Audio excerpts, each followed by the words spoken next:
Que conseiller aux femmes ménopausées en perte de libido?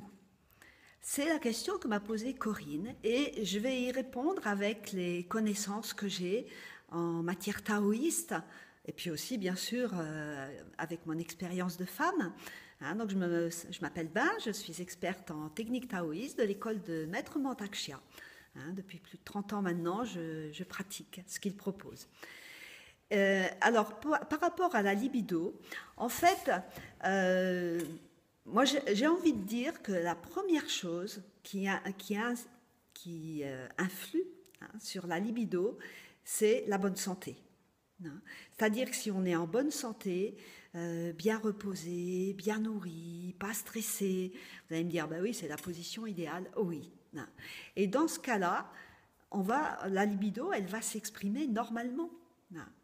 Et on va avoir des désirs, des envies, et la vie sexuelle va être épanouie, qu'on soit seul ou accompagné d'ailleurs. Donc j'ai envie de dire que la première chose, c'est ne pas être stressé. Alors pour éviter ça, il faut se reposer déjà.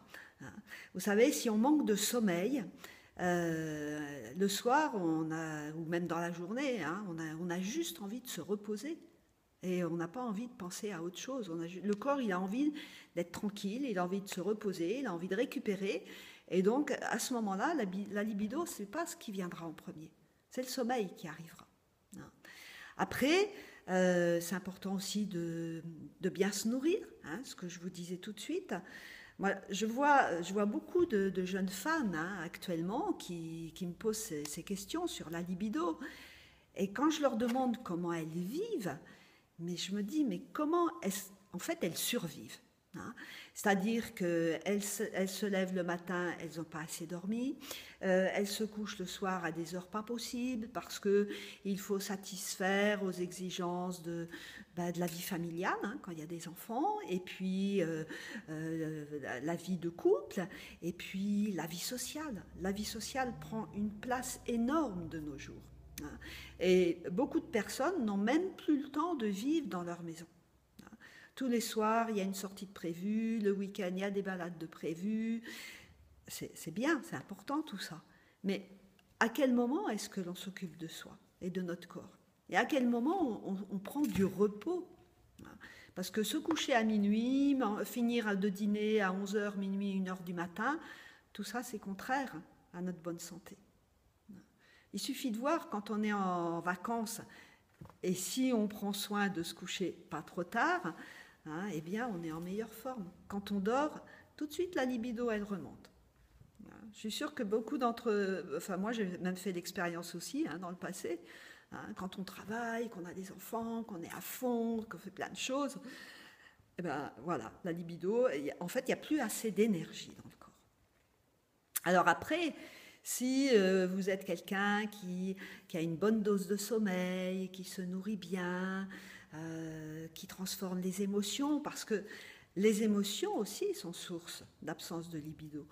Si on est avec un compagnon et puis que voilà, en ce moment, on trouve que c'est pas cool, que ça se passe pas très bien, eh bien, c'est sûr qu'on va être moins sensible à ces sollicitations ou même à l'énergie qui s'exprime dans notre corps. On va moins laisser ça s'exprimer, c'est sûr. Donc, vous voyez, le sommeil, la bonne nourriture, un rythme de vie qui fait que l'on se respecte. Parce que si on ne se sent pas respecté dans notre corps, la libido, elle ne va pas s'exprimer. Parce que, activer l'énergie sexuelle, c'est aussi activer un peu une partie cachée de soi-même. Donc, il demande qu'on soit en pleine confiance avec soi-même. Voilà ce que je peux vous dire. Mais ces conseils, ils sont valables tout le temps. Et bien dormir, bien respirer, bien manger, raisonnablement, chacun à sa mesure. Sortir, oui, rencontrer des gens, oui, mais prendre du temps avec soi-même. Prendre du temps à rien faire. Et si vous prenez du temps à rien faire, à écouter votre corps, eh bien, il va exprimer ses besoins. Il va exprimer ses envies. Ça va être envie de dormir, envie de manger et envie d'activer l'énergie sexuelle, qui va peut-être même s'éveiller toute seule.